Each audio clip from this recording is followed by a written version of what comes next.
Hey folks, this is Riker, bringing you 10 fast leveling tips to speed your way up the ladder in the newly released patch 2.1 seasons. First off, most of the gimmicky runs have been patched or nerfed.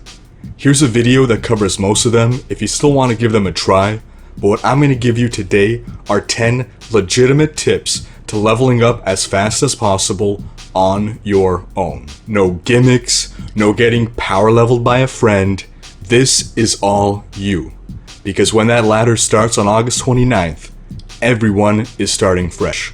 Pre-Reaper of Souls, I leveled 10 characters from 1 to 60, and my fastest solo time was 5 hours. Here are my 10 tips to minimize the amount of time that you're going to spend reaching level 70 so that you can get to the real game as fast as possible. Tip 1. Buy rings and an amulet that add damage as soon as possible. At low levels, when your weapon's only dealing about 10 to 15 damage, a plus 2 to 4 damage buff is going to be tremendous and see a huge increase in your overall DPS.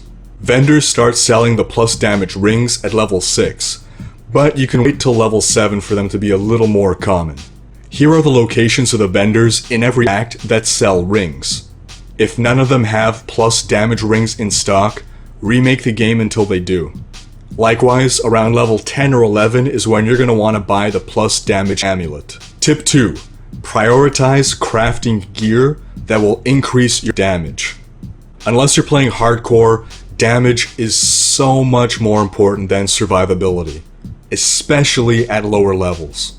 Your weapon, which is the main contributor to your overall damage, will be the item slot that you invest most into. Tip 3. Invest in a ruby, the biggest ruby you can possibly get, and shove that in your weapon. In the lower levels, a ruby is the only thing you should ever put in a weapon socket, and it makes your weapon so much more powerful because, as we went over previously, plus damage is one of the most important overall contributors to your overall damage until the highest levels when crit chance and crit damage start synergizing together. But at low levels, you barely have crit chance, so crit damage means nothing. If you can afford it, invest in a second ruby.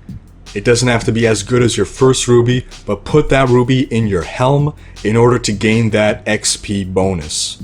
Tip 4. Salvage everything. You're going to need the crafting materials. If you find yourself running low on gold and your stockpile of crafting materials is doing okay, then you can prioritize selling yellows, then blues if you really need to. Tip 5. Don't waste gold on things that you don't need. Maybe you'll need them in the future, but if you don't need it now, don't invest yet. Don't buy stash space until you need it. Don't upgrade your artisans until you need those upgrades.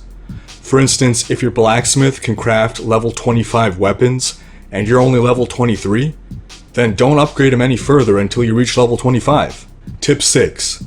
Don't waste gold unsocketing items. Salvage the item. You're going to get the gem back for free. Tip 7. Stack gear with plus main stat, plus vitality, and plus XP, in that order of priority. Every piece of gear you have should have main stat. Ideally, you also want vitality for survivability and XP for faster leveling. Don't believe what people tell you. Plus XP gear does make a difference at lower difficulties and during the 1 to 70 leveling process. I've leveled up alongside friends who don't use plus XP gear, and I'm consistently levels above them and leveling up faster and faster and faster. At higher levels, all resist becomes a lot more important, as do crit chance and crit damage. Tip 8. Play on a difficulty that maximizes your XP per hour. Your friends are going to try to convince you that playing on higher difficulty is better, but that is perception bias. You're going to listen to math, not gut feelings. Numbers don't lie. You can click here to check out my video on the best difficulty for you to play on, but it all comes down to this. If you are just on the cusp of overkilling most trash mobs, then that's the sweet spot. 1 to 2 shots, that's all it should take to kill most white trash mobs. Tip 9, do bounties. This is all about adventure mode. Forget about campaign, fast leveling is in adventure mode. So start by doing bounties, pick an act, complete all the bounties in that act in order to get the Herodric Cache and the extra loot that comes with it. I like to pick Act 1 because to me it's the easiest act. While you're traveling to quest objectives, it's worthwhile to kill large packs of white mobs for the XP and champion and elite packs for the loot. If a few white trash mobs start engaging you, don't bother with them. Keep running, they're a waste of time. You're looking after either density or value targets. As an option, if you feel that you can forego loot, that your gear is decent and you don't need the crafting materials, you don't need the gems, etc., then you can just do specific bounty hunting. Start a game, scan across all acts, and if the bounties come up, do them, otherwise keep remaking. And what you're going to look for are the cursed chest bounties. On average, these give you the most XP per hour because you get the quest completion XP, which takes all of about a minute to do. Plus, they send you a ton of monsters, easily 100 to 200, depending on how fast you can clear them. So you get all the XP from killing the monsters, all the XP from killing them quickly and getting those massacre bonuses, plus the 2 chests. You want to be able to get the 2 chests. If you fail to complete the bounty in the set amount of time, you'll get 1 chest. If you can get 2 chests, then you're at the right difficulty sweet spot. As an option, do rifts. I realize that I'm a heretic to say this because people are going to tell you, don't waste your rift keystone fragments, save them up until you're level 70. Hey, I'm all about getting to 70 as fast as possible and then doing what I have to do from there. And in order to do that, rifts are amazing. Rifts are great for 2 things, the XP and the loot. Even at low difficulty, I gain multiple levels per rift. Beyond that, when you're in a rift, your chance to get a legendary item is doubled. You might say, so what? What's the point in loot be level 70? Loot helps you level up. And if I get a legendary item, that's going to be an item slot that I won't have to upgrade for several levels.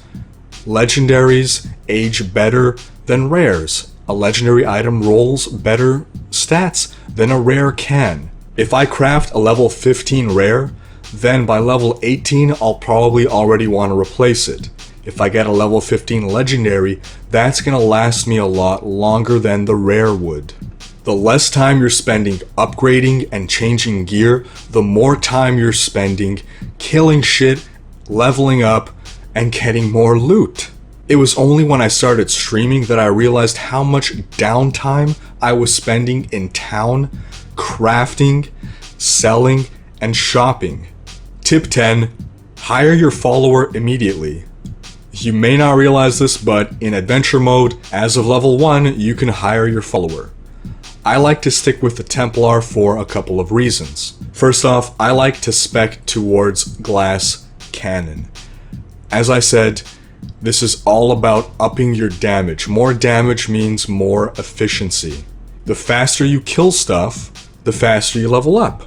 The Templar is the best companion at supporting you and keeping you alive. While the other 2 companions will contribute more damage with their abilities, when I'm leveling from 1 to 70, I don't want to have to worry about gearing 2 characters, mine and my companions. Anytime I'm spending gearing is time I'm not spending killing.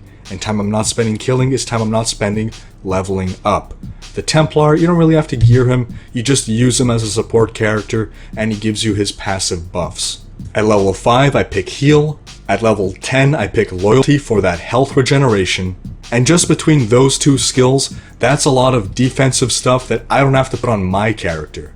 At level 15 I get charge for crowd control, and at level 20 I get inspire for that resource generation. There are your 10 tips to get to level 70 as fast as possible.